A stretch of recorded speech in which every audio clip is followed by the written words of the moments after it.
Palaye bu ñëwee campagne tam da ngay dégg ñëpp na Palaye mi ngi fi Zambala moom moo lii ak sama relation sax ak Palaye moo ma jël sama néeg na ma kaay wuy sa waay parce que sa waay nee na xàmmee na la si laa ñëwee néeg ba bon ñu présenté toog waxtaan léegi man maa koy laaj ñaata année nga fa def sax mu ne ma noonu man yàgg naa fi trop man xamatuma sax man ko léegi koñ ba foofu lépp changé na fa xam nga mu nekk benn gars yi wax dafa mel ni comme ku voyagé ay bon koo xam ne nekkatul sax biir Sénégal ba ñu dawalee tuuti à peu près mai juin juillet yooyu côté yooyu dafa Palaye quitté dam Koutal waaw souvent comme parfois dañuy casse problème lekk bi parfois dañuy casse problème ndox bi parce que day manqué ndox foofu ba gars yi ay côté citerne lañ fa indi parfois tamit bon problème santé gars yi dañ koy casse mais léegi ñoom suñuy casse pour soxla léegi résultat bu ñu ko bëggee gis day xaw a difficile léegi su fekkee ne carrément affaire bi xaw na difficile si ñoom bu ko defee ñoom ñu tànn benn genre grève bu ndaw nii mooy ko ne jéem a delloo pain yi affaire yooyu mais parfois gars yi tamit duñ leen faale si loolu léegi ne ab booyu grève ne moom grèvewul man gisuma ko mu grève foofu si lañ leen jëlee yóbbu leen boole ko si moom te yoonam nekku si chaque fois camp pénal noonu la demee foofu bu dara yëngatoo dañu xool yenn tête yi pour leen récupérer leen disperser leen si yenn prison yaakaar na loolu après moom mooy safaral affaire yi daal ba mu demee Koutal boobu léegi nag dellu si waatul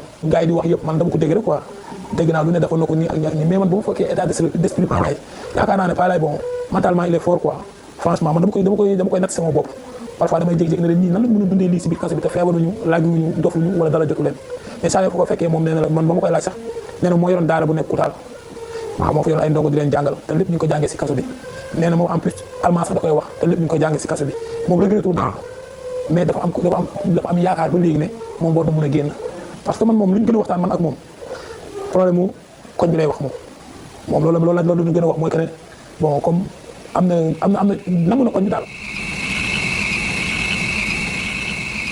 Dans un tout autre registre, on aurait parlé d'exploits, de prouesses et même de records jamais égalés dans l'histoire judiciaire sénégalaise.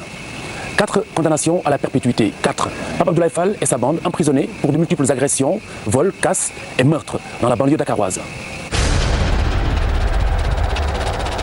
14 janvier 2008, la deuxième session 2007 de la cour d'assises s'ouvre à Dakar.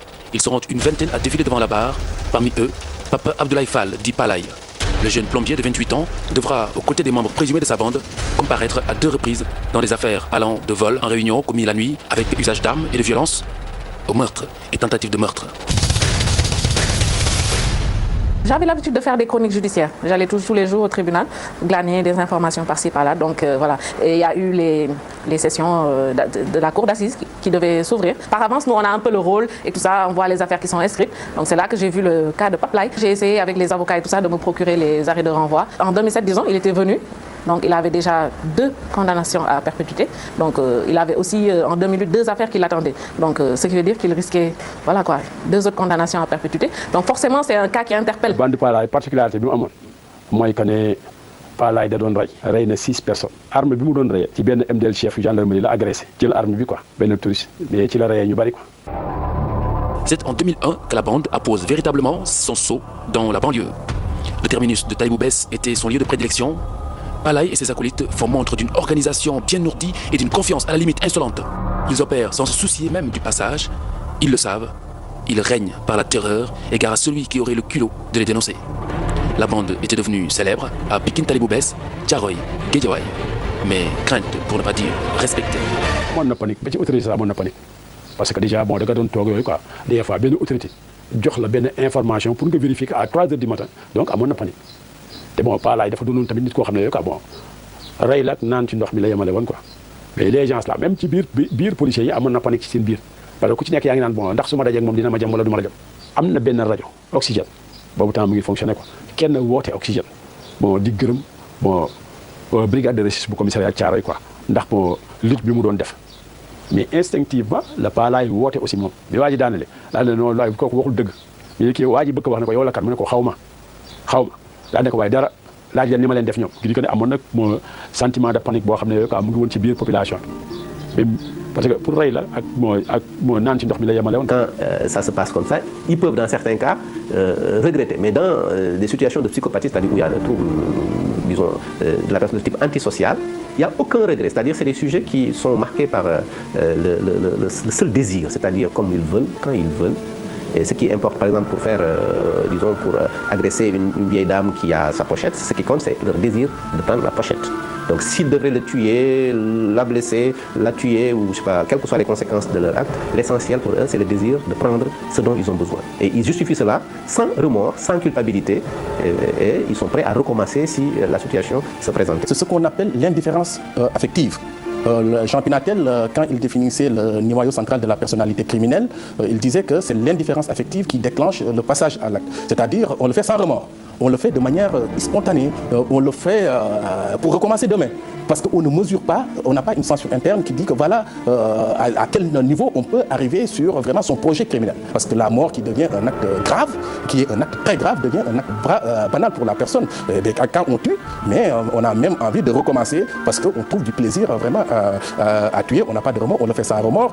La prison va intervenir avec des condamnations à perpétuité à n'en plus finir, mais cela ne va pas arrêter le passage à l'acte. Au contraire, ça va endurcir l'âme de la personne. Comme disait Beccaria, l'âme s'endurcit par le spectacle renouvelé de la peine. Ce n'est pas la réponse pénale, mais c'est une réponse médicale. Donc c'est des sujets qui peuvent vous le dire comme ça, apparemment de façon toute froide. C'est comme s'ils étaient complètement dénués d'émotions, mais c'est une façon peut-être aussi pour eux, c'est quelque chose qu'ils ont appris aussi disons, pour se défendre dans la vie depuis qu'ils étaient enfants. Je suggère là qu'effectivement que ça ne vient pas du jour au lendemain, ça se construit. Entre août et septembre 2001, le gang se déchaîne. Palaye et ses amis, une bande de 3, voire 4 individus, ciblent des téléphones portables, des sacs à main, des motocyclettes et les recettes des boutiques. Ils sont armés de machettes, de gourdins, de couteaux et de pistolets. Ils tuent. Le soir du 18 septembre 2001, aux environs de 21h, un motocycliste s'aventure dans leur toile sans prendre conscience qu'il vient de se jeter dans la gueule du loup. L'individu roule et soudain, une charge tranchante s'abat sur son cou et tente de garder le contrôle de sa moto lorsque la machette le mit KO avec une violente frappe au bras. Il tombe, tente de réaliser ce qui lui arrive en apercevant ses agresseurs s'éloigner avec sa bécane. La police enregistre plusieurs plaintes contre Palaye et sa bande. Les forces de police sont à leur trousse. En 2000 après agression yi quoi bi ñu ñëwee toog yooyu quoi bi ñuy def ay recherche lañ ñu wax ne Palaye moo agressé mais en 2001 la ñu jëkk am contact ak moom quoi. Je me souviens que lors d'un de ses procès, il avait avoué qu'il avait participé à un casse d'une bijouterie. Mais que voilà, il n'y avait pas trop de dommages, il n'y avait pas beaucoup de... Voilà, comme les cas où il était poursuivi, où il y avait des morts d'hommes et tout ça.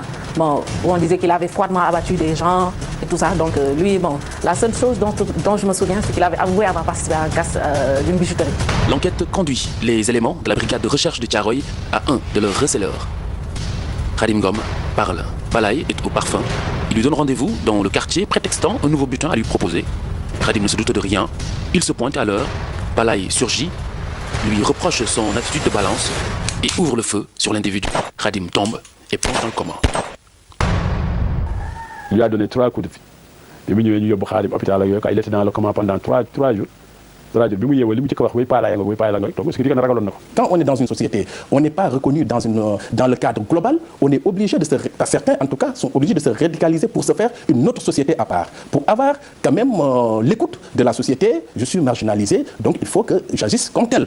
Plus rien ne l'arrête. Il cherche à éliminer les balances, les traîtres et même abrège les souffrances de ses propres complices, susceptibles d'amener Gamou Kane et ses coéquipiers à le dénicher. De tout ce dont on l'accuse, ce qui m'a le plus marqué, c'est lorsqu'on a dit qu'il a tué de sang-froid un de ses acolytes, un de ses complices, pour ne pas qu'il les retarde, ou bien pour ne pas que, voilà, si jamais on l'attrape, qu'il les balance, quoi. Donc c'est ça qui m'a paru le plus invraisemblable dans tout ce qu'on lui reprochait. dañu dem di agressé bi ñu ñëwee bon booy yi faagaagal Moussa Konaté ba mu daan bi mu daanoo yooyu quoi booy daan ne xaar ñu woo waa Thiaroye pour bon yëgal leen ne am na benn agresseur bu ñu jàpp yooyu quoi.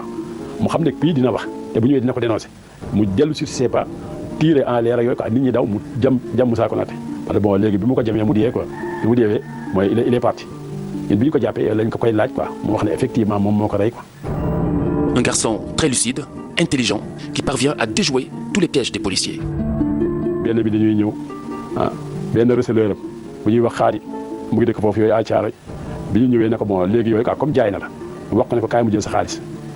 boo ko kaay jël xaalis bi quoi ci la ànd ak ki ñuy wax Zal benn acolytam quoi bu ñuy wax Zal mais bi ñu ñëwee ñu dugal leen ci koñ boo xam ne yooyu quoi bon genre cul de sac la quoi dootuñu mën ci génn quoi ñu def ñaari groupe benn groupe bi contourné ko ci ginnaaw benn groupe bi ñëw ci kii wooyu à sa rencontre quoi mais bi mu ñëwee gis ne yooyu quoi ci kii wooyu embuscade la dugg ci la moom wàññeeku waaw acolyte bi yooyu ñëw vers ñun quoi moom mu wàññeeku bi mu ñëwee ba ci autorité policier yi la génne pompe yooyu quoi bombe à gaz yooyu pompe leen dem yoonam beneen bi yooyu quoi petit frère am la ñu àndal bi ñu àndee petit frère bi quoi ñëw ne ko da nga koy jox rendez-vous yooyu quoi bon fële yooyu quoi Parcelles Assainies bon comme booru xamuloo fi mu dëkk yooyu quoi nga ne koy jox Parcelles Assainies bi mu ñëwee boo woote ci télécentre bi ne ko sama yaay nee na dafa soxla xaalis la ma ko ci tegal mooy ko ne suba dinaa ko jox suba naa ko jox coupé mu woote ci télécentre bi ne ko ndax sama rakk jooju yooyu fi ñëwoon ak bon dafa àndoon ak sama ñoom nijaay yooyu quoi borom télécentre bi xamu ci dara mu ne ko bon ànd naa ñeenti nit mu ne ko waaw d'accord bi woy bi insisté la bi ko woy bi wootaatee mu ne ko bu ma wootati ay alkaati nga ànd donc je dis que bon amoon na xalaat. L'intelligence des criminels va plus vite que le développement technologique.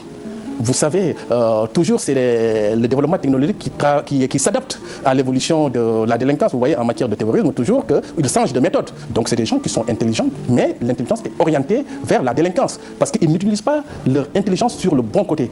Ils l'utilisent sur le mauvais côté. C'est-à-dire qu'ils auront un potentiel, une réserve d'intelligence qui leur permet de consacrer du temps au passage à l'acte. Alors que celui qui est à cheval sur les deux, eh bien, là, il va réfléchir par exemple pour les études. Il va réfléchir pour s'en sortir dans la société, mais l'autre n'aura à réfléchir que sur là où il est vraiment bien, c'est-à-dire le passage à l'acte. Toute son intelligence va être vraiment dans le sens de réaliser son projet criminel. Donc si cela est ainsi, donc vous conviendrez que les passages à l'acte réussissent toujours.